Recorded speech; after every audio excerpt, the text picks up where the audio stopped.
This video explains how to make content topics visible by default in the new content experience as an administrator. By making content topics automatically visible, instructors no longer need to toggle topics visibility. Content can always be visible to learners to prevent confusion when topics are hidden. On your organizational homepage, navigate to Admin Tools and select Config Variable Browser. In the Config Variable Browser, navigate to d2l.tools.content.lessons.new topics are visible by default. To cascade the configuration for org unit types like semesters and departments, under Cascading Org Unit Type, click Edit. Select the org unit type you desire, and then click Save and Close.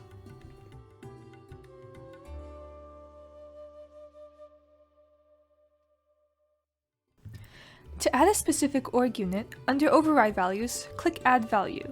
Enter the org unit ID or click Select Org Unit to search for an org unit.